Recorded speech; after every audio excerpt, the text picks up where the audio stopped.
ఓం ఓం ఓం జీవన్ముక్త మహాత్మును స్మరిస్తుతా నమస్కరిస్తా. ప్రేమ స్వరూపులైన మీకందరికీ హృదయపూర్వక నమస్కారములు. భగవద్గీతలో 3వ అధ్యాయం కర్మయోగము.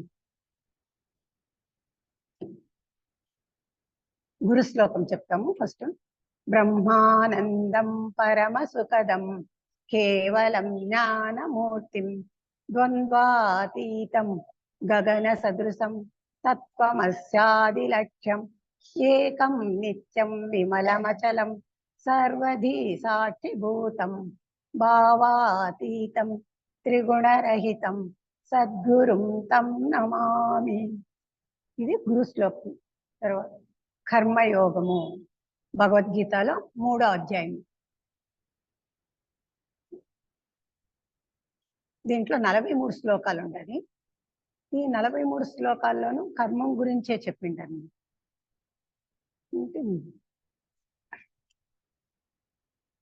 దీన్ని శ్రీ శ్రీ విద్యానందగిరి ప్రకాష్ స్వామి వారు రాసిండేది వ్యాఖ్యానం. భగవద్గీత అనేది జీవన గ్రంథము. ఇది విచారణాత్మకమైనది. దీన్ని మహావాక్యాల్లో 4 ఉండాలి. దాన్ని తత్వమసి అనే మహావాక్యంతో ఈ గ్రంథాన్ని రాసిండారు. అంటే విచారణం చేయాలన్నమాట. ఎప్పుడు విచారం చేస్తామో మనలో ఆత్మజ్ఞానాన్ని మనం పొందగలుగుతాము. అంటే విమర్శ చేసుకోవాలి, మనలో మనమే విమర్శ చేసుకోవాలి. కర్మయోగము అంటే 43 శ్లోకాలు ఉంది. దీనికి గాయత్రి మంత్రం దీనికి సంధిస్తుంది అనమాట. గాయత్రి అని కూడా చెప్తారు. ఏమంటే మన బుద్ధిని ప్రచోదన చేస్తుంది. బుద్ధిని ప్రచోదన చేసేది ఏంటి? గాయత్రి మంత్రం పదే పదే మనం ఎప్పుడు చదివినామంటే, స్మరిస్తా ఉన్నామంటే అదే మనలో పోయి ధీశక్తిని అంటే బుద్ధి శక్తిని ప్రచోదన చేస్తుంది.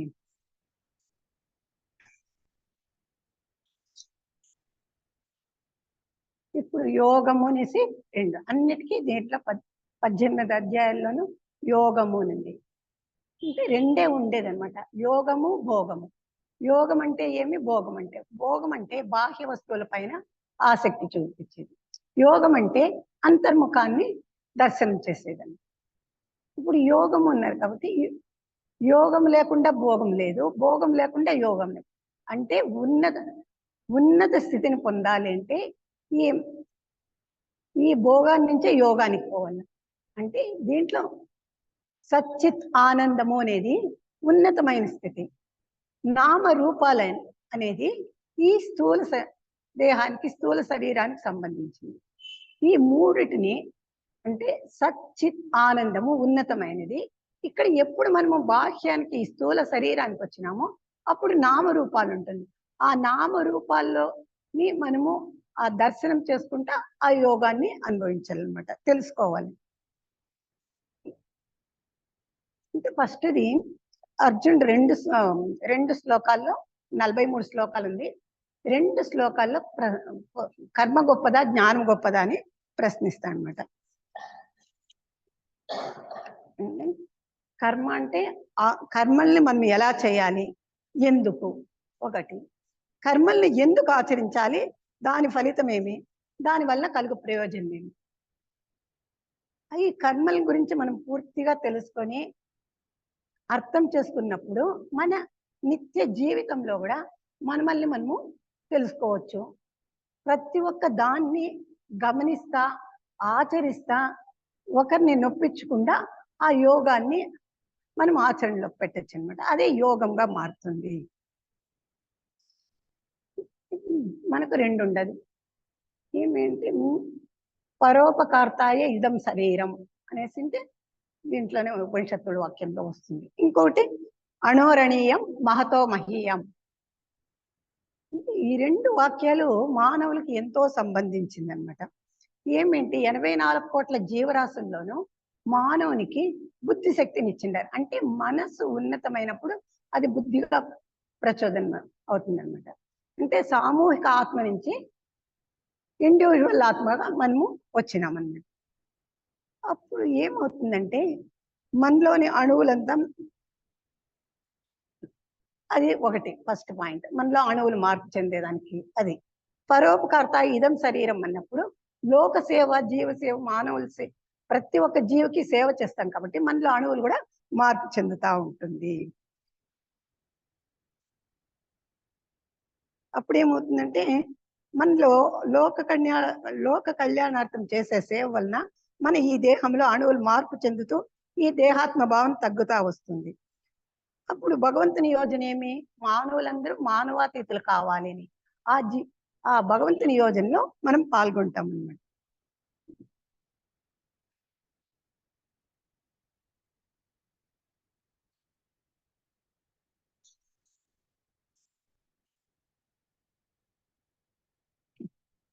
కర్మయోగము, దీని యొక్క అర్థం తెలుసుకుంటాం. వాళ్ళు వ్యాఖ్యానం రాసిండేది చదువుతా ఉండేది. కర్మయోగము, లోకమున కర్మ చేయక ఏ జీవియో నుండలేదు. వారి వారికి నియమితములైన కర్మలను వారు తప్పక నిష్కామ బుద్ధితో ఆచరించవలేను. ఫస్ట్ పాయింట్ ఏమి, లోకంను ఎప్పుడు మనము జన్మిస్తామో ఏ ఊరు కూడా కానీ కర్మ చేయకుండా ఉండలేదు. ఆ కర్మ ఎట్లా, నిష్కామ బుద్ధితో ఆచరించాలా అనేసి చెప్తా ఉంటారు. తమ విద్యుక్త కర్మమును ఫలాపేక్ష లేక ఈశ్వరార్పణ బుద్ధితో కావింపాలి. అంటే భగవంతునికి అర్పణ మనోభావంతో మనం చేయాలి. 2 పాయింట్. మూడోది వచ్చి ఆయా కార్యములను మనుజుడు ఎందులకు ఆచరించవలనో వానిని ఆచరించినచో కలుగు ఫలితమేమి, ఉపకారమేమి, ఆచరించినచో కలుగు మేలు, ఏ కర్మ బంధమును కలిగించునో ఏ కర్మ ముక్తికి దారి తీయను అనేసి ఈ ప్రకారంగా దీంట్లో ఈ కర్మకు సంబంధించిన వివరాలన్నీ కూడా వివరంగా దీంట్లో రాసిండు అనమాట. ఒకటి ఏమి, కర్మ చేయక ఏ జీవి ఉండలేదు. ఇంకోటి ఈశ్వరార్పణ బుద్ధితో మనం చేయాలి. కార్యములు ఎందుకు ఆచరించాలా అని మనం ఫస్ట్ లోనే క్వశ్చన్ వేసుకోవాలి కదా. ఆచరించో మనం కార్యములను ఆచరించే దాని వల్ల ఆ కార్యాలని కలుగు ఫలితమేమి, ఆచరించకుండా ఉండేదాని వల్ల మనకు కలుగు నష్టమేమి, ఎలా బంధాన్ని కలిగిస్తుంది అనేసి వివరంగా చెప్పిండారు. ఇది 3వ అధ్యాయం కాబట్టి సాంఖ్య యోగానికి 2వ అధ్యాయానికి దీనికి కొంచెం సంబంధం ఉంటుంది. ఎందుకు అంటే దానిలో అర్జునుడికి కొన్ని సందేహాలు కలుగుతుందండి. ఫస్ట్ ఏమవుతుంది, అర్జున్ విషాద యోగంలో దుఃఖము, నాది నేను అనే భావంతో బంధం కలిగించుకుంటాడు అనమాట. 2వ దాంట్లో సాంఖ్యయోగంలో అర్జునుడు చెప్తాడనమాట, కృష్ణ నువ్వే నాకు గురువు, నువ్వు ఏం చెప్తే నేను అట్లానే ఆచరిస్తాను అని చెప్పి చెప్తా వస్తాను. అట్లుంటే నాకు కొన్ని సందేహాలు ఉంది, దాన్ని తీర్చాలి. అప్పుడు సాంఖ్యయోగంలో ఏం చెప్తారంటే భక్తి జ్ఞాన మార్గాన్ని కర్మ మార్గాన్ని రెండు కూడా చెప్తా ఉంటారు. రెండింటిని చెప్తారు. జ్ఞాన మార్గంలో స్థిత ప్రజ్ఞ లక్షణాల గురించి చెప్తారనమాట. దాంతో ఆ అధ్యాయము పూర్తి అయిపోతుంది. కర్మయోగంలో 2-3 అధ్యాయం కాబట్టి ఆ ప్రశ్న ఉంటుంది అర్జునుడి మనసులో. ఏమేంటే కర్మ నేను ఎందుకు ఆచరించాల, కర్మ కన్నా జ్ఞానమే గొప్ప అని చెప్పినారు కదా భగవాన్, నేను ఎందుకు కర్మను ఆచరించాలా అనేసింది కృష్ణుడిని అర్జునుడు అడుగుతాడు అనమాట.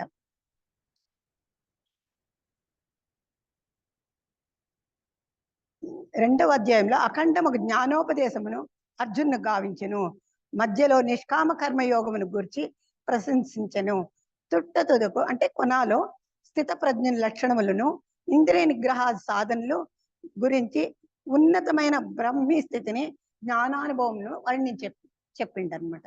అంటే సాంఖ్యయోగంలో లాస్ట్లో ఇవన్నీ చెప్పిండారు.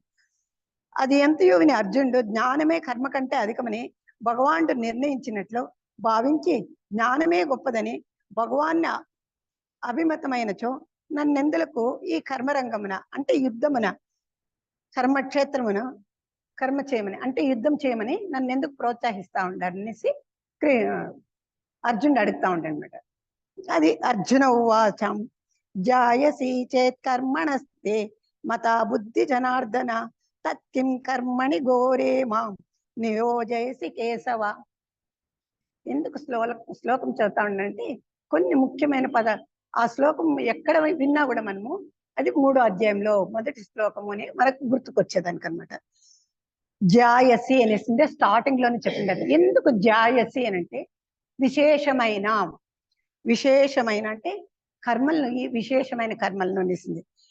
అర్జునుడు చెప్పాను, ఓ కృష్ణ, జ్ఞానము కర్మ కంటే శ్రేష్టమైన ఆయన అభిమతమైనచో మరి ఈ భయంకరమైన యుద్ధ రంగమునందు ఈ కర్మనందు నన్నేల నన్నేల ఈ యుద్ధ రంగాన్ని నన్ను ఈ కర్మం చేయమని చెప్తా ఉండవు అనేసి అర్జునుడు అడుగుతాను. రెండో దాంట్లో వచ్చి వ్యామిశ్రేణేవ వాక్యేన బుద్ధి మోహయసీవమే తదేకం వద నిశ్చిత్య ఏన శ్రేయోహమాప్నుయాం. ఈ శ్లోకంలో కూడా ఏం చెప్పినారు? వ్యామిశ్రేణేవ అంటే మిశ్రమైంది, అంటే సందిగ్ధంగా, మిశ్రంగా అని అర్థాలు మనం తీసుకోవచ్చు అనమాట. కర్మ మిశ్రమైన దాని వలెనున్న వాక్యము చేత నా బుద్ధిని కలవరి పెట్టువాని వలెనున్నావు. నేను దేనిచే శ్రేయమని పొందగలను అట్టి ఒక దాన్ని కర్మ జ్ఞానములో నిశ్చయించి నాకు చెప్పుము. అంటే కర్మ గొప్పదా జ్ఞానము గొప్పదా నాకు వివరంగా చెప్పు అనేసి అర్జునుడు కృష్ణుడిని భగవాన్ని అడుగుతా ఉంటాడు. అంటే ఇక్కడ చెప్తాను, అర్జునుడు తన అజ్ఞానము చేతనే ఆ విధంగా కనబడుతుంది. మనకి ఎప్పుడు ద్వంద్వం ఉందో అప్పుడు మనలో సరైన నిర్ణయం తీసుకోకపోతాం. అందుకు గురువు అయిన కృష్ణ భగవాన్ని ప్రశ్నిస్తా అనమాట. మనకి ఏ సందేహం వచ్చినా గురువుల్ని మనం అడుగుతాం అనమాట. అట్లే అర్జునుడు కూడా అడుగుతా ఉంటారు.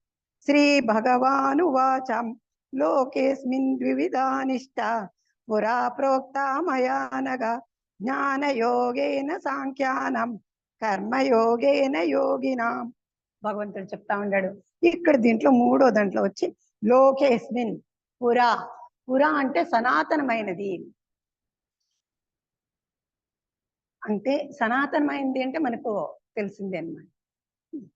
శ్రీ భగవాన్ పలికెను, పాపరహితుడవు ఓ అర్జున, పూర్వం ఈ లోకమున సాంఖ్యులకు అంటే తత్వ విచారణాపరులకు జ్ఞానయోగము, యోగులకు కర్మయోగము అను 2 విధములుగా అనుష్ఠానము నాచే చెప్పబడి ఉండెను. భగవంతుడే చెప్తా ఉన్నాడు. తన ముఖార విందాల నుంచి స్పష్టంగా చెప్తా ఉంటారు గీతా మకరందంలో. 2 నేనే చెప్పినాను, మీరే చెప్పిన భగవంతుడే చెప్తా ఉన్నాడు. కర్మయోగము జ్ఞానయోగము రెండింటిని గురించి సనాతనము అంటే లోకేస్మిన్ లోకాల్లో అంటే సనాతనం, ఈ సృష్టి పుట్టినప్పటి నుంచి దాని గురించి చెప్తా. అనఘ అంటే పాపరహితుడు, దీంట్లో వస్తుంది అనమాట. అర్జున్ని బోధిస్తాడు అనమాట. శ్రీకృష్ణమూర్తి ఇట సంబోధించును, చిత్తము పాపరహితమగినప్పుడే అందు బ్రహ్మ విద్య చక్కగా ప్రవేశించును. అంటే మనస్సు చిత్తం ఉంటే ఎన్నో జన్మల వాసనలు ఉంటుంది. అది శుద్ధమైనప్పుడే అనమాట నిష్కామ కర్మ చేసేదానికి అవుతుంది. అందుకు కర్మ చేయాలి. బ్రహ్మ విద్యని అలవర్చుకోవాలి అంటే నిష్కామ కర్మ చేయాలి. దానికి ఒక ఉదాహరణ చెప్తాను. గుడ్డకు మురికి వదిలిపోయిన పిమ్మటనే రంగు పట్టును.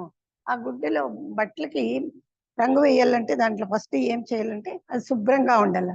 శుభ్రంగా ఉన్నప్పుడే దానికి ఆ రంగు మనం ఏ రంగు వేస్తామో ఆ రంగు పడుతుంది. అట్లే మనలో కూడా చిత్తంలో ఉండే మలినాలంతా కూడా మనం పోగొట్టుకోవాలా. వేదాంత బోధకో ఆత్మ విచారణకో అర్జునుడు అనగత్వం అంటే పాపరాహిత్యం ద్వారా అర్హతను సంపాదించుకును. ఆత్మ విచారణ అనగా అని చెప్పినారు కదా, అక్కడ అంటే అర్జునుడు పాపరహితుడు అనమాట. అంటే గురువుని ప్రశ్నించినప్పుడు అతనిలో ఎలాంటి కల్మషాలు ఉండదు, చిత్తం శుద్ధంగా ఉంటుంది, పసిపిల్లవాడిని ఉంటుందండి. అందుకు పాపరహితుడు అని ఇక్కడ చెప్తా ఉండండి. శ్రీకృష్ణమూర్తి అతని యోగ్యతను గుర్తిరిగి గీతా జ్ఞానమున ఆధ్యాత్మికోపదేశం అతనికి గావించును. అప్పుడు ప్రతి ఒక్క ప్రశ్నకి జవాబు చెప్తా వస్తా ఉంటారు గురువు. జీవుల్లో వారి వారి మనస్తత్వం అనుసరించి ఒక్కొక్కరికి ఒక్కొక్క మార్గమునందు ప్రీతి కలిగి ఉండును. ఇక్కడ మనకు ఈ కర్మయోగంలోనే మనకు మనస్సు గురించి వివరంగా చెప్తా ఉంటారు. అంటే ఒక్కొక్కరికి ఇక్కడ జీవులలో వారి వారి మనస్తత్వం అనుసరించి ఒక్కొక్కరికి ఒక్కొక్క మార్గమునందు ప్రీతి కలిగి ఉండును. కొందరికి తత్వ విచారణ ఎంతో ఆసక్తి కలిగి ఉండును, వీరు సాంఖ్యులు, జ్ఞానయోగులు. ఇట్టి వారికి అనుగుణ్యమైన బోధ జ్ఞానయోగమే అగును. అంటే జ్ఞానయోగులు, కర్మయోగులు అని ఇద్దరు ఉండాలి. ఆ జ్ఞానయోగులకి ఏమి తత్వ విచారణ, దాన్ని విమర్శ అంటే మన సొసైటీలో ప్రకారము స్థూల దేహము, కామదేహము, రూపమనోదేహము. రూపమనోదేహమైన అరూప మనోదేహంలో మనం తత్వ విచారణ చేస్తాం అనమాట. ఎట్లా, ఎందుకు, ఏమని విమర్శనా శక్తి దాంట్లో ఎక్కువగా ఉంటుంది ఆ జ్ఞానయోగంలో. ఈ తరహా వారికి సృష్టారంభమున భగవానుడు జ్ఞానయోగమును సాధనా క్రమమును ఉపదేశించెను. మరికొందరికి కర్మ మార్గమున ప్రీతి కలిగి ఉండును వారి యోగులు. అట్టి వారికి వారి సంస్కారమును అనుసరించి బోధింపదగు విద్య కర్మయోగమే అగును. అంటే జ్ఞానయోగము, కర్మయోగం అనుకుంటుంది. జ్ఞానయోగం అనే వారికి తత్వ విచారణ. ఇప్పుడు మన సొసైటీలో అంతా జ్ఞానం గురించే వివరంగా తెలుసుకుంటా ఉంటాం. అంటే ఒక ఉదాహరణ, సంగీత సాహిత్యానికి ఎలాంటి అనుబంధం ఉందో అదే మాదిరి ఈ ఆధ్యాత్మిక విద్యలో కూడా జ్ఞానానికి, కర్మానికి రెండిటికి అవినాభావ సంబంధం ఉంది అని మనం తెలుసుకొని అర్థం చేసుకోవాలి. ఉదాహరణ అంటే కర్మ మార్గంలో ఎవరికి అంటే, కర్మ మార్గమున యోగులు అంటే వాళ్ళు కర్మ మార్గాన్ని ఆచరణలో పెడతారనమాట. అట్టి వారి సంస్కారమును అనుసరించి బోధింపదగు విద్య కర్మయోగమేగను. కావున అట్టి కర్మయోగమున వారికి పూర్వము సర్వేశ్వరుడే బోధించెను, భగవంతుడే బోధించిండారు. వారి సాధనను వారు అనుష్ఠించుటకు సర్వస్వతంత్రులు. ఇప్పుడు ఈ కాలంలో మనం అనుకుంటాము ప్రతి ఒక్కరికి స్వతంత్రం కావాలి, కానీ భగవద్గీతలో భగవంతుడు ఆ రోజే చెప్పిండారు ప్రతి ఒక్కరికి సర్వస్వతంత్రం ఉంది అనేసి. అంటే ఇండివిజువల్ ఆత్మ ఎప్పుడయ్యిందో వాళ్ళకే సర్వస్వతంత్రమైన ఆ భావనలో, ఆలోచనలో, వారిదైన భావనలో, వారిదైన ఆలోచనలో ఆ దివ్య శక్తి ద్వారా మన లోపల నుంచి బహిర్గతం అవుతుంది అనమాట. ఒక విధానమున ప్రవృత్తికి విరుద్ధంగా అతనిపై రుద్దిని ఉదాహరణ చెప్తా ఉంటారు. అది కృత్రిమంగా ఉండి అతనికి ఉన్నతిని కలగజేయజాలకుండును. వాళ్ళు ఒక ఉదాహరణ చెప్తా ఉంటారు. ఎలాంటి వాళ్ళ మనస్సు ప్రవృత్తికి వాళ్ళకి ఇష్టమైనది ఏది ఉంటుందో దాన్ని అనుసరించుకొని పోయినారంటే ఉన్నత స్థితికి వాళ్ళు చేరగలుగుతారు. కృత్రిమంగా అంటే వాళ్ళకి ఇష్టం ఉండే ఆ పని చేయాలి అని అంటే, కానీ వీళ్ళు బలాత్కారంగా చేయిస్తే దాన్ని కృత్రిమమం అని చెప్తారన్నమాట. ఒక గమ్యస్థానము చేరుటకు అనేక మార్గములు ఉండవచ్చును. ఒక శిఖరము చేరుటకు పేక్కు దారులు ఉండవచ్చును. ఏ దారి గుండా ప్రయాణము సల్పినను తుదకు అందరినూ గమ్యస్థానమునే చేరుదురు. కాబట్టి ఎవరు మనసు ఏ మార్గమునందు ప్రీతి గలదయ్యుండును వారు ఆ మార్గమును శ్రద్ధాభక్తులతో అనుసరించి లక్ష్యమగు పరమాత్మను చేరవచ్చునని భగవానుడిచ్చట తెలుపుచున్నాడు. ఎవరి మనసుకు ఏ మార్గం ఇష్టమైతే ఆ మార్గం, ఏ మార్గం ప్రీతిగా ఉంటుందో. ఇప్పుడు బిడ్డలనే మనం చూసుకుంటాము. ఒక 10th అయిపోయింది, ఇంకా 10th ఏమి ఇప్పుడు చిన్న క్లాసుల్లోనే వాళ్ళకి ఏది ఇష్టం అనేసిందే వాళ్ళే సెలెక్ట్ చేసుకోమంటా ఉండాలి. అట్లా వాళ్ళకి ఇష్టమైంది సెలెక్ట్ చేసుకున్నప్పుడు దాంట్లో వాళ్ళకి కష్టం అనేది తెలియదు. తృప్తిగా ఆ కష్టాన్ని కూడా సంతోషంగా వాళ్ళలో ఉండే క్రియేటివిటీ శక్తి అంటే సృజనాత్మక శక్తిని బయటికి తీసుకోగలుగుతారు అనమాట. అదే విధంగా భగవంతుడు ఆ రోజే అంటే 5000 సంవత్సరములప్పుడు భగవంతుడు రాసిండే భగవద్గీతలోనే చెప్పింటారు. ఎంత వివరంగా మనకు చెప్పినారంటే మనం దాన్ని అర్థం చేసుకొని ఆచరణలోనికి మనం పెట్టేదానికి ప్రయత్నం చేయాలన్నమాట. కాబట్టి జ్ఞానం వేరే కాదు, కర్మం వేరే. కర్మలో ఏమవుతుందంటే మూఢ నమ్మకాలు ఉంటుంది, తెలియకుండా యాంత్రికంగా చేసుకొని పోతాము. అక్కడ జ్ఞానం అనేది మనలో ఉద్భవించినప్పుడు, తెలుసుకోవాలన్నప్పుడు ఏమవుతుందంటే ఎందుకు చేసినాము, ఎలా చేయాలి అనే విమర్శనా శక్తి, వివేచనా శక్తి మనలో ఏర్పడుతుంది అన్నమాట. పూర్వం ఎప్పుడో శ్రీకృష్ణుడు ఈ 2 యోగములను బోధించిన తెలుపడం వలన శ్రీకృష్ణుడు త్రికాలాధీశుడనియో దేశ కాలాదులచే పరిచ్ఛిన్నుడు కానివాడనియో సాక్షాత్ పరమాత్మయే స్పష్టంగా తెలుపుచున్నారు. భగవంతుడు ఏం చెప్తారు, ఈ 2 యోగాలు అంటే భగవంతుడు ఈ రోజు నుండి నేడు రూపాలు వేరే కావచ్చు, కానీ ఆ సత్యం అనేది సదా ఉండనే ఉంటుంది, నిత్యంగా వెలుగుతానే ఉంటుంది. జ్యోతి ఎలా వెలుగుతుందో, సూర్యుడు ఎలా వెలుగుతుంటాడు, అదే విధంగా ఈ చైతన్యము, ఆ ప్రకృతి, సత్యము ఇవంతా ఒకదానికొకటి అవినాభావ సంబంధం అనమాట. దీన్ని మనము ఎప్పుడు తెలుసుకుంటామో అప్పుడే ఆ జ్ఞానాన్ని మనం పొందగలుగుతాము. ఆ మార్గాన్ని, కర్మ మార్గాన్ని మనం ఎంచుకోగలుగుతాము. భగవంతుడే చెప్తాడు. ఈ రెండు ఇప్పుడు 3వ శ్లోకం అయింది. 4వది. ఎందుకంటే ఒక్కొక్క శ్లోకంలో ఒక్కొక్కటి చాలా వివరంగా చెప్పిండారు. ఇప్పుడు 4వ శ్లోకంలో, ఇప్పుడు 3వ శ్లోకంలో ఏం చెప్పిండారు? లోకేస్మిన్ ద్వివిధ పుష్ట పురా, అంటే సనాతనము నుంచి ఈ ప్రపంచంలో రెండు ఉండాలి. ఈ కర్మయోగము ఉంది, జ్ఞానయోగము ఉంది. ఈ రెండు మార్గములందును కేవలము కర్మలను త్యజించినంత మాత్రం చే మోక్షము లభించదని చెప్పుచున్నారు. కేవలం కర్మలను మాత్రము మనం త్యజించేసి జ్ఞాన మార్గం ద్వారా పోతాము అంటే అది కాదు అని స్పష్టంగా ఈ శ్లోకంలో చెప్తా ఉండాలి. న కర్మణ మనారంభ నైష్కర్మ్యం పురుషోస్నుతే నచ సన్యసనాదేవ సిద్ధిం సమధి గచ్చతి. ఇక్కడ పురుష అంటే మనుజుడు అని అర్థం చేసుకోవాలన్నమాట. మనం అనుకున్నాం కదా ఫస్ట్ లోనే 84 కోట్ల జీవరాశుల్లో మనిషికి అత్యున్నతమైన జ్ఞాన శక్తి అంటే బుద్ధి శక్తి ఉండాలి. దాన్ని ఉపయోగించుకునేకి ఇక్కడ మళ్ళా పురుష అనేసి.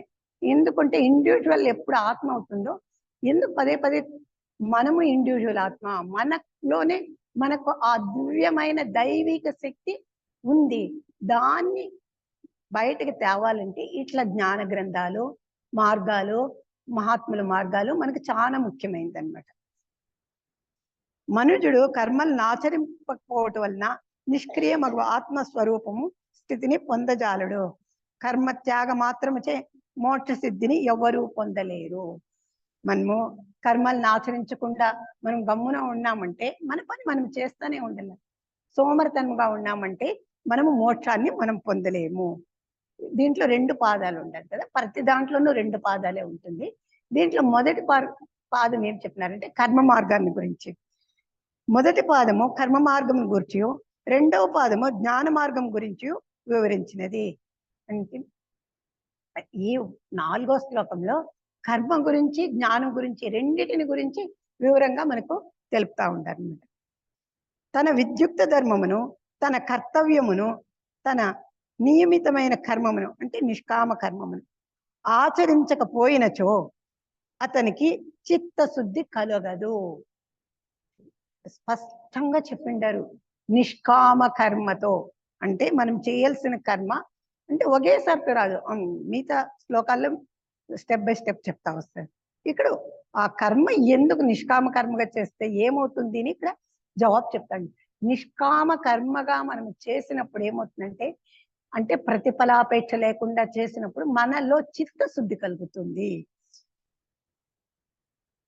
జ్ఞాన మార్గం నందుండు వారును బాహ్య సన్యాస మాత్రముచే, కర్మ త్యాగ మాత్రముచే మోక్ష సిద్ధిని ఎన్నటికి పొందజాలరు. జ్ఞాన మార్గంలో ఉండే వాళ్ళు కూడా బాహ్య సన్యాసం అంటే బాహ్యంగా ఏ పనులు చేయాలనో దాన్ని వదిలేసి కర్మను త్యాగం చేసేసి మోక్షాన్ని పొందాలంటే పొందలేఫరు. ఎట్లంటే మోక్షానికి కావాలంటే అంతరంగ సన్యాసము, వాసనాక్షయము 2 ముఖ్యం అన్నమాట. అంతరంగ సన్యాసము అంటే అదే విచక్షణ జ్ఞానము, చిత్తశుద్ధి. ఎప్పుడు విచక్షణ జ్ఞానంతో మనం ఆలోచన చేస్తామో ఏది సత్యము, ఏది నిత్యము, ఏది శాశ్వతము, ఏది మనకు అవసరము, ఏది మనకు అవసరం లేదు, ఎప్పుడు ఈ రెండిటిని మనము తర్కం చేసుకొని విచారణ చేసుకొని తెలుసుకుంటామో అప్పుడు మనలో ఆ వివేకము వైరాగ్యం అనేది కూడా మనలో ఏర్పడుతుంది. అప్పుడు ఎప్పుడు ఏర్పడుతుందో కర్మ ద్వారా వాసనాక్షయం అంటే మన మనస్సులో ఉండే, చిత్తంలో ఉండే వాసనలంతా నశించిపోతుంది. ఈ ప్రకారంగా ఏ దృష్టి ఎందు చూచినో కేవలము కర్మత్యాగము మోక్ష హేతు కానేరదని భగవానుడు వచించుచున్నారు. అంటే చెప్తా ఉంటారు అనమాట. ఏ రకంగా చూసినా కూడా కర్మాన్ని త్యాగము, మనం చేయవలసిన విద్యుక్త ధర్మంను, నియమితమైన కర్మను మనం చేస్తానే ఉండాలి. కర్మలను నిష్కామముగా ఆచరించినచో చిత్తశుద్ధి కర్మలను నిష్కామముగా ఆచరించనిచో, ఆచరించకుండా ఉండేటప్పుడు చిత్తశుద్ధి కలగదు. అంటే మనసులో మనకు ఫలితాలు ఉంటుంది. ఇక్కడ ఎందుకంటే ఇది కర్మయోగం కాబట్టి మొదట్లోనే దాని గురించి వివరంగా వాళ్ళు చెప్తా ఉంటారు. కర్మలను నిష్కామంగా ఆచరించనచో చిత్తశుద్ధి కలుగదు. చిత్తశుద్ధి కలుగనిచో జ్ఞానము ఉదయించదు. చిత్తశుద్ధి లేకపోతే మనలో జ్ఞానం అనేది ఏర్పడదు. జ్ఞానం ఉదయించినచో మోక్షము కలుగదు. అంటే స్పష్టంగా ఒకదానికొకటి అవినాభావ సంబంధం అనుకున్నాం కదా. మొదటిది కర్మపాదము, రెండవది జ్ఞాన మార్గము. కర్మ మార్గము, జ్ఞాన మార్గము రెండు ఈ శ్లోకంలో వివరంగా చెప్పిండాను. ప్రతి వారును కర్మాచరణను ఆచరించిన నే తుట్ట తుదకు జ్ఞాన నిష్ఠాత్మకము ఆత్మానుభవంను పొందగలుగుతారు. ఇప్పుడు జీవన్ముక్త మహాత్ములు, మనకు బ్లడ్స్కే అమ్మ వాళ్ళు ప్రతి ఒక్కరు కూడా ఏ మార్గము? కర్మ మార్గాన్ని అంటే జ్ఞాన మార్గంలో కూడా కర్మాన్ని ఆచరిస్తానే ఉండారు. నిష్కామ కర్మగా, ప్రతిఫలాపేక్ష లేకుండా ఈశ్వరార్పణ లోక కళ్యాణం కోసము వాళ్ళు ప్రతి ఒక్క పని చేస్తానే ఉండారు. కర్మను ఆచరిస్తానే ఉండారు జ్ఞానం ద్వారా. కర్మల్ని విడిచట మాత్రమే మోక్ష సిద్ధిని ఎవరినూ పొందలేరు. అట్టివారు సోమరులై జీవితమును వ్యక్తముగా తమస్సునందు గడిపివేయదురు. అంటే తమస్సు అంటే అజ్ఞానంతో, అంటే సోమరితనము అజ్ఞానానికి మూల కారణం. ఈ స్థూల దేహంలో, ఆ స్థూల దేహానికి తమస్సు, సోమరిపోతులుగా ఉండకూడదు. తమస్సు నుండి రజస్సులోనికి, రజస్సు నుండి సత్వములోనికి, సత్వం నుండి విశుద్ధ సత్వమునకు లేక గుణాతీతమునకు జీవుడు క్రమముగా పోవలను. అష్టి స్థితి ప్రారంభమున కర్మాచరణం వల్లనే సాధ్యమగును గాని అకర్మణత్వం వలన కాదు. ఇక్కడ మళ్ళా ఇంకా కొంచెం వివరంగా చెప్తా ఉంటారు. మనము స్థూల దేహంలో వచ్చిందాము, మానవుడిగా పుట్టినాము. అంటే మానవులుగా పుట్టి ఈ జ్ఞాన మార్గంలో, కర్మ మార్గంలో మనం ఎలా చేయాలి, దాన్ని ఎలా ఆ అనుభవాన్ని పొందాలి స్పష్టంగా చెప్తా ఉండేది. తమస్సు అంటే సోమరితనము. ఒక పని చేయాలంటే ఆరోగ్యం బాగలేదు అంటే ఇక్కడ ముందుగానే చెప్పినాడు శ్రద్ధావాన్. మనము ఆసక్తితో శ్రద్ధతో ఏ పనైనా చేయాల. అప్పుడు మనలో తమస్సు అనేది ఉండదు, రజోగుణానికి పోతాము. తమస్సు నుండి రజస్సులోనికి ఎప్పుడు మనలో ఒక ఆశ, ఒక ఉద్దేశ్యము, ఒక గురి ఏదైనా కానీ మనం పెట్టుకున్నప్పుడు అది ఏమవుతుందంటే రజోగుణం అవుతుంది అనమాట. రజస్సు నుండి సత్వంలోకి ఒకేసారి ఒక్కటేగా మనం జంప్ చేసే కయ్యలేదు. నిదానంగా ప్రయత్నం చేస్తాం. మనలో అవేర్నెస్ ను, అబ్జర్వ్ ను, ప్రతి ఒక్క దాన్ని మనం గమనిస్తేనే. ఇప్పుడు మనకి ఈ సొసైటీలో ఎంత వివరంగా చెప్పిండారు. ప్రతి ఒక్క పదాన్ని మీరు పదే పదే విచారణ చేయండి, వివరించుకోండా, మననం చేసుకోండా, స్మరించండా, మీకు దానిలో అర్థాలు అనేకం వస్తుంది. అట్లా మనము రజోగుణంలో ఉన్నా కూడా ఆసక్తి ఉంటుంది కదా. ఆ రజోగుణం ఏమవుతుందంటే ఈ ఆధ్యాత్మిక అంటే యోగము అంటే స్పిరిచువల్ దీంట్లోకి పోయినప్పుడు ఇది విచారించినప్పుడు ఇది శాశ్వతము, ఇది శాశ్వతం కాదు, మనకి ఏది కావాలి అని ఫస్ట్ మనం తెలుసుకున్నప్పుడు దాంట్లో శ్రద్ధ అనేది పుడుతుంది, ఆసక్తి అనేది పుడుతుంది. అప్పుడు దాని గురించి మనం ఎన్నో వివరణలు, వ్యాఖ్యానం ఎవరైనా చెప్పినప్పుడు విని విని విని మనలో ఏమవుతుందంటే ఆ రజోగుణం పోయి సత్వగుణముగా మారుతుందన్నమాట. ఆ సత్వగుణం నుండి మనలో ఏమవుతుంది, తత్వాన్ని విచారిస్తా పోతాము. ఎప్పుడు తత్వాన్ని విచారిస్తా పోతామో అప్పుడు విశుద్ధ సత్వమును లేక గుణాతీతానికి మనం పోతాము. జీవుడు క్రమముగా పోవాలను అంటే స్టెప్ బై స్టెప్ మనం పోవాలి. జీవుడు అంటే ఈ జీవాత్మ, ఈ జీవాత్మకై విచారణాశక్తి ఉండేది. దేహాత్మకు బాహ్య స్మృతులు ఉంటుంది కానీ విచారణ చేయాలని అనుకోడు. ఎప్పుడు విచారణ చేయాలని మన మనస్సులో ఆవిర్భూతం దాని గురించి తెలుసుకోవాలనుకుంటాము అప్పుడు జీవాత్మ ద్వారా మనకు ఆ స్ఫురణలు లభిస్తా వస్తుంది. ప్రారంభమున కర్మాచరణం వల్లనే సాధ్యమగును గాని అకర్మణత్యం వల్ల కాదు. అకస్మాత్తుగా ఊడిపడినది కాదనియో కర్మాచరణం లేక చిత్తశుద్ధికి కావలసిన నిష్కామ కర్మలను మొదట చేయక ఆ స్థితిని ఎన్నటికి సంభవింపనేరదని డంకా మ్రోగించినట్లు చెప్తున్నారు. ఎట్లా అంటే అకస్మాత్తుగా వచ్చేలేదు, ఏ విద్య కూడా కానీ అకస్మాత్తుగా వచ్చేలేదు. బాహ్యంలో విద్యలే మనకు అకస్మాత్తుగా వచ్చేలే. ఒక వంట కానీ టిఫిన్ కానీ శుభ్రం చేయాలంటే కూడా మనకు వచ్చేలేదు. దాన్ని కూడా కొన్ని మనము దాన్ని చేస్తా ఉండేటప్పుడే అది కూడా మనం ఇట్లా కాదు, మన బుద్ధే మనకు చెప్తుంది, మన మనస్సే మనకు చెప్తుంది నువ్వు ఇట్లా చెయ్యొద్దు, ఈ రకంగా చెయ్యనిసి. అక్కడ కూడా శుద్ధ సత్వము మనలో ఏర్పడుతుంది. అంటే బాహ్యంలో నుంచి మనం అంతరంగంలోకి పోవాలి. అంతరంగంలోకి పోయినప్పుడు చిత్తశుద్ధి కలుగుతుంది. అట్లా చిత్తశుద్ధి కలిగినప్పుడే మనము ఏమవుతుందంటే నిష్కామ కర్మల్ని మనం చేస్తా వస్తాం.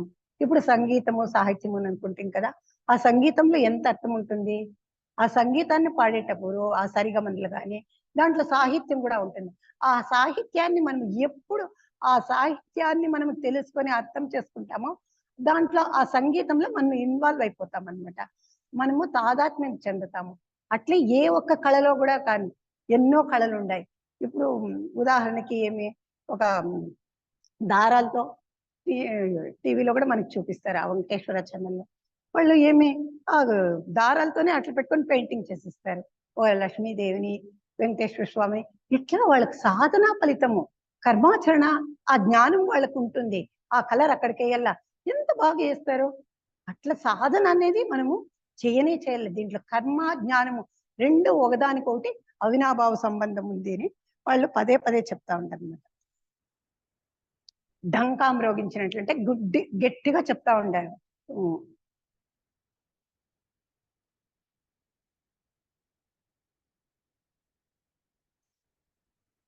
అంతరంగమున వాసనలు కలిగి బాహ్యమున అన్నిటినీ వదిలివేసినంత మాత్రమున మనుజుడు సాధించగలుగునది ఏమియో లేదనియో, బాహ్య సన్యాస మాత్రమున లక్ష్యము సిద్ధించదనియో గీతాచార్యుడు స్పష్టముగా పేర్కొనెను. ఇక్కడ ఇంకా ఒక విషయం చెప్తా ఉండాలి. బాహ్యములో నీవు వదిలేసాము బాహ్య సన్యాసం ఉండ్రి అంటే బాహ్యంలో నేను వదిలేసినాను అక్కడ చూడు నేను కూడా వస్తుంది. అంటే ప్రతి ఒక్కరిలో ఈ నేను అనే భావన ఉండే అంతరంగంలో సూక్ష్మంగా కానీ స్థూలంగా కానీ అది పనిచేస్తానే ఉంటుంది. ఆ సన్యాసము ఉండ్రి అంటే బాహ్యంలో వదిలినాను అని అనుకుంటాము. కాదు, అట్లా కాదు వాళ్ళు చెప్పేది. బాహ్య సన్యాస మాత్రమున లక్ష్యము సిద్ధించదో. బాహ్యం కూడా నీకు కోరికలు ఉంటాయి, దాన్ని అనుభవిస్తా ఇది శాశ్వతము కాదు అని నీ మనసుకు నచ్చ చెప్పి అది ఎట్లంటే పదే పదే మనం చెప్పుకుంటాం. చిన్న బిడ్డలు లాలించి పాలించినట్లు మృదు మధురంగా మనము ఆ పదాన్ని వాళ్ళకు ఆ మనసుకు మనము చెప్తా వచ్చినామంటే అది వింటుంది అనమాట. అట్లనే అనమాట మనము ఆ బాహ్య సన్యాసాన్ని అంటే వివేకంతో ఆ వైరాగ్యాన్ని మనం సంపాదించుకోవాలా. బాహ్య సన్యాసన మాత్రమున లక్ష్యము సిద్ధించదనియో గీతాచార్యులు స్పష్టముగా చెప్పుచున్నారు. కర్మలను త్యజించకపోవట కాదు ప్రధానము, లోని వాసనలు పోవలను, చిత్తము నిర్మలత్వము పొందవలేను, అది ఏ ముఖ్యము. నువ్వు కర్మలను చేస్తా ఉండవా చేయకుండా ఉండవా అనేది ముఖ్యం కాదు. కర్మలను త్యజించకపోవట ప్రధానం కాదు. ప్రధానమైంది నువ్వు కర్మల్ని చేస్తా ఉండవా చేయకుండా ఉండవా అని కాదు. నీ లోపల వాసనలు అంటే నువ్వు చేసే అంటే త్రికరణ శుద్ధి అంటే స్థూల దేహము, కామదేహము, రూప మనోదేహము, ఈ మూడు దేహాల్లో మనకు శుద్ధి కావాలి. కాబట్టి వాళ్ళు ఏం చెప్తా అంటారంటే వాసనలు మనలో కామదేహంలో వాసనలు అనేది ఉండనే ఉంటుంది. ఎలాంటి ఆశ అక్కడి నుంచే పుట్టింటుంది. కాబట్టి ఆశ స్థూల దేహం ద్వారానే మనకు వచ్చేది. ప్రతి ఒక్కటి స్థూల దేహము, కామదేహము, రూప మనోదేహం, ఈ మూడు ఒకదానికొకటి అవినాభావ సంబంధం ఉంటుంది. కాబట్టి మనలో ఏర్పడే ఒక సద్గుణం కూడా కానీ ఆ కామదేహంలో నుంచే ఇప్పుడు మనం నేర్చుకోవాలని వచ్చినాము, సాధన చేస్తా ఉండము, ప్రయత్నం చేస్తా ఉంటాము. అది ఎక్కడ దేహము? శ్రద్ధ. అది ఎక్కడ? మన కామదేహంలో నుంచే పుట్టింది. అట్లా మన దేహంలో నుంచే ప్రతి ఒక్కటి వస్తుంది అనమాట. ఆ వాసనలు పోవాలి అంటే చిత్తము నిర్మలత్వం పొందవలేను. దాని గురించి మనమే డిస్కషన్ చేసుకోవాలన్నమాట, ఎట్లా చేస్తా ఉంటాము అని. అదే ముఖ్యము. మొట్టమొదట కర్మాచరణం వల్లనే సాధ్యం పడినాం. మొట్టమొదటిగా ఏం చేయాలంటే మనం చేసే పని ప్రతి పని దాన్ని మనం అబ్జర్వ్ చేస్తా ఉండాలన్నమాట. సోమరులకు అకర్మణ్యులకు సర్వేశ్వరుడు చక్కని గుణపాఠం నేర్పేవాడు. ఈ శ్లోకంలో ఏం చెప్తా ఉండారంటే సోమరితనము పనికిరాదు. బాహ్యంలో కూడా నీకు సోమరితనము పనికిరాదు. ఆధ్యాత్మిక యోగానికి పోవాలంటేనే కాదు, బాహ్యంలో కూడా నువ్వు చేసే ప్రతి పని ఎలా చేస్తా ఉండవు అని నిన్ను నీవు డిస్కషన్ చేసుకో. నీ మనసులోని నువ్వు దాన్ని టాలీ చేసుకుంటారా అని చెప్పి చెప్తా ఉంటారు అనమాట. అప్పుడు చేసుకున్నప్పుడు ఏమవుతుందంటే ప్రతి వారిని చిత్తశుద్ధి కొరకై ఏదియో ఒక పవిత్ర కర్మను దైవ ప్రీత్యర్థంగా తప్పక ఆచరించుచునే తీరవలనని స్పష్టమవుతున్నది. అంటే ఏదో ఒక పని మనము చిత్తశుద్ధి కొరకై మనము ఏ పని చేస్తున్నా కూడా దైవ ప్రీత్యర్థం అంటే భగవంతుడు ప్రతి జాగాలో ఉన్నాడు, భగవంతునికి ఇది ఇష్టము అని చెప్పి ఆ భావంతో మనం చేస్తా రావాలి, ఆచరిస్తా రావాలన్నమాట. ఈ 3 శ్లోకంలో ఏమైంది, కర్మ మార్గం గురించి, జ్ఞాన మార్గం గురించి స్పష్టంగా చెప్పిండారు. ఇంకా 4వది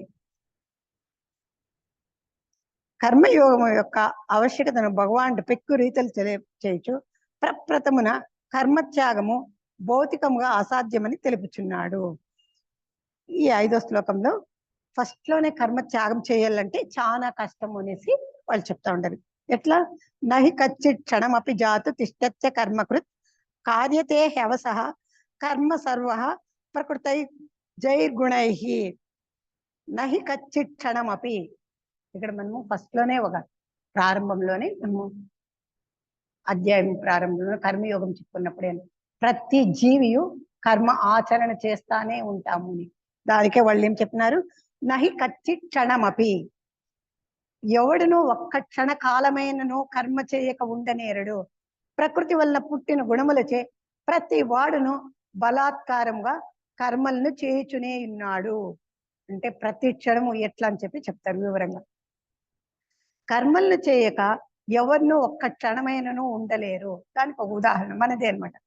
గాలి పీల్చుటయు కర్మయే, తినుటయు కర్మయే, నడుచుటయు కర్మయే, మాట్లాడుటయు కర్మయే.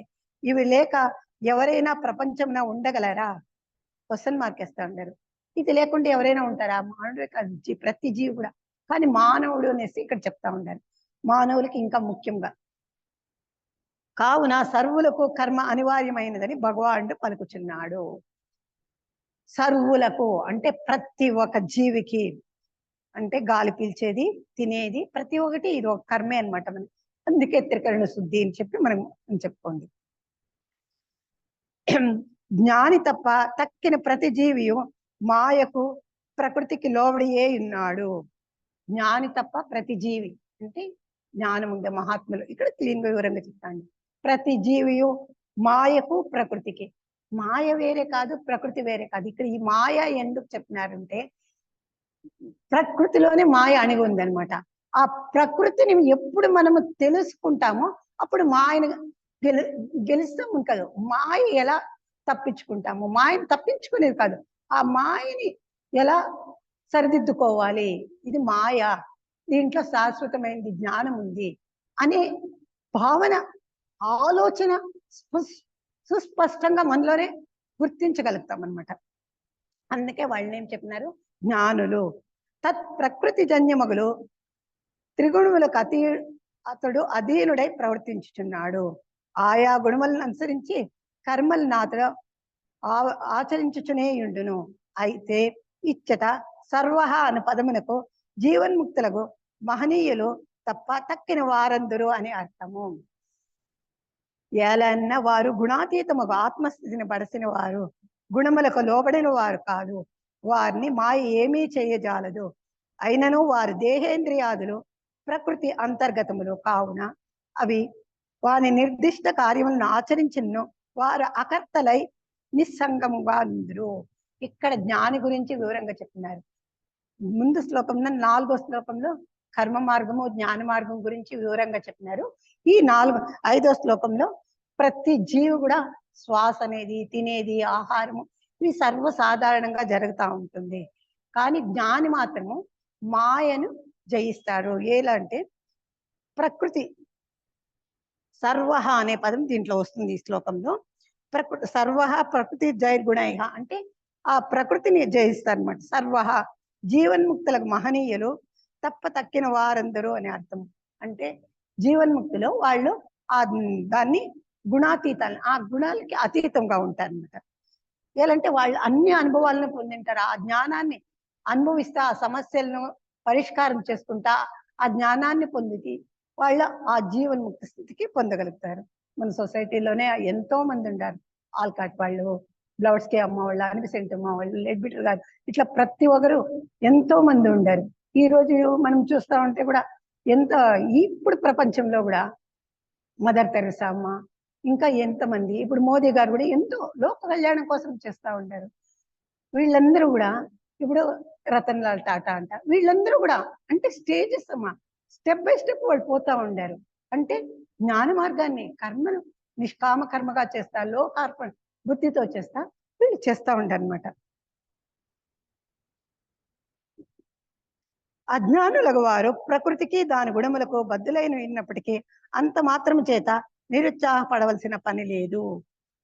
అంటే ఇక్కడ మళ్ళా జ్ఞానుల గురించి చెప్పి మళ్ళా అజ్ఞానులు అంటే మనము మాయలో ఉండాము.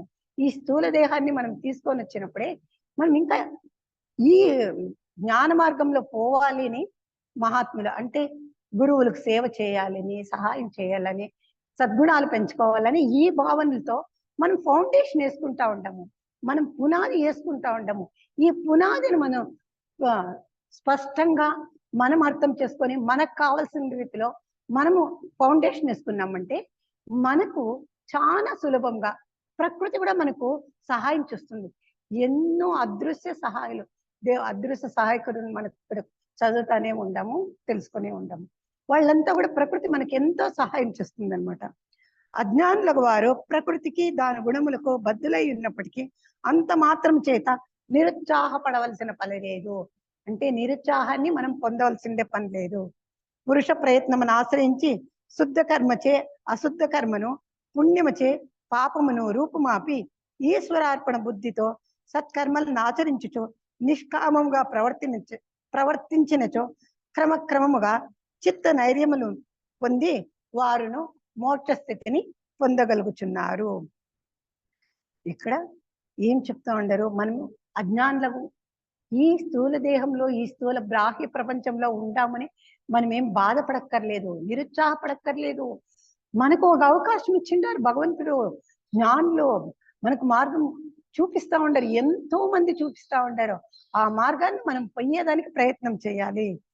అంటే పురుష ప్రయత్నం ఆశ్రయించి అంటే మనుజుడు, ప్రతి ఒక్క మనుషుడు ప్రయత్నం తనకి ఏ రకమైన సహాయం కావాలన్నా ఆ ప్రయత్నంలో తనకి ఏది ఇష్టమో, దీనికి ముందు శ్లోకంలో అనుకున్నాం కదా, తనకి ఏది ప్రీతం ఆ ప్రీతితో ఆసక్తితో మనం ప్రయత్నం చేసినప్పుడు శుద్ధ కర్మచే అశుద్ధ కర్మను, పుణ్యముచే పాపమును రూపుమాపి, చూడు శుద్ధ కర్మచే అశుద్ధ కర్మను అంటే నిష్కామ కర్మగా, కామ్యకర్మ చేస్తాము, నిదానంగా చేస్తాము, శుద్ధ కర్మగా అవుతుంది.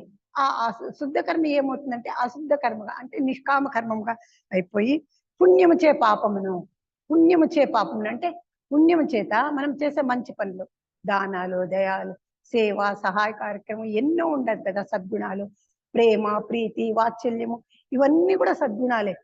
దీనితో మనము మంచి పనులు అంటే పాపాన్ని రూపుమాపగలుగుతారు. ఈశ్వరార్పణ బుద్ధితో ప్రతి ఒక్క జీవిలోనూ ఆ భగవంతుడే, ఆ చైతన్యమే ఉండాలి అని మనము ఆ భావంతో చేసినప్పుడు ఏమవుతుందంటే మనము కూడా నిష్కామంగా ప్రవర్తించినచో, అంటే నిష్కామంగా అంటే స్టెప్ బై స్టెప్ మనం పోవాలన్నమాట. చేస్తా వచ్చినప్పుడు చిత్త నైర్యములు అంటే చిత్తమును పరిశుద్ధంగా పొంది మోక్ష స్థితిని మనము పొందుతా ఉంటాము. ఇంతవరకు 5 శ్లోకాలైంది. ఈ 5 శ్లోకాల్లోనూ అర్జునుడు అంటే కర్మయోగం ఉంటే గాయత్రి మంత్రం జపించాలని. ఎప్పుడు గాయత్రి మంత్రం మనం జపిస్తా వస్తామో స్థూల దేహము, కామదేహము, రూపమనోదేహం ఈ 3 కూడా పరిశుద్ధత అవుతా వస్తుంది అనమాట. రామనామ మంత్రం ఎట్లా జపించినారో వాల్మీకి, రామాయణాన్ని రాయగలిగినారో అలాగే మనలో కూడా ఆ గాయత్రి మంత్రాన్ని జపిస్తా ఉన్నా, గాయత్రి మంత్రం అనే కాదు, గాయత్రి మంత్రాన్ని జపించినప్పుడు ఏమవుతుందంటే మనలో కూడా బుద్ధిశక్తి ప్రచోదన అవుతుంది అనమాట. ఇవంతా విమర్శన చేసినప్పుడు కూడా, విచారణ చేసినప్పుడు కూడా మనలో ఆ భావాలు పొందగలుగుతాం.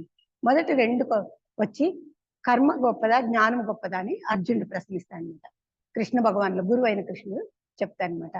కర్మ మార్గము, జ్ఞాన మార్గాన్ని ఎన్నో జన్మల్లోనే సనాతనంగా నేను చెప్పిండాను, ఇప్పుడు మళ్ళా నీకు చెప్తా ఉండాను అనేసింది. ఇక 4వది 5వ దాంట్లో వచ్చి 4వ శ్లోకంలో వచ్చి కర్మ మార్గాన్ని, జ్ఞాన మార్గాన్ని రెండింటినీ చెప్పినారు. మళ్ళీ 5వ దాంట్లో వచ్చి చిత్తశుద్ధి, జ్ఞానులు ఎట్లుంటారు, మనం అజ్ఞానులైనా కూడా సోమర్థనంగా ఉండకుండా మనము ప్రయత్నం చేసినామంటే ఆ మోక్షదాన్ని అంటే ముక్తిని, ప్రేమ మార్గాన్ని, సత్య మార్గాన్ని, ఆ శాంతిని, ప్రశాంతిని మనము ప్రతి ఒక్కరు ఆ ఆనందాన్ని మనం పొందగలుగుతామని స్పష్టంగా చెప్తా ఉండాలి. అంటే ఆనంద స్థితి మనం పొందాలంటే సచ్చిత్ ఆనందం అనేది అంతరంగానికి సంబంధించింది. నామరూపాలు అనేది ఈ బాహ్య జీవితానికి సంబంధించింది. నామరూపాల ద్వారానే మనము ఆ స్థితిని పొందగలుగుతాము అని స్పష్టంగా మనకు భగవద్గీతలో కర్మయోగంలో ఇంతవరకు చెప్పినారు. హరి ఓం. శ్రీకృష్ణార్పణమస్తు. సర్వే భవంతు సుఖినః, సర్వే సంతు నిరామయాః, సర్వే భద్రాణి పశ్యంతు, మా కచ్చిత్ దుఃఖ భాగ్ భవేత్. ఓం శాంతి శాంతి శాంతి. హరి ఓం. శ్రీకృష్ణార్పణమస్తు.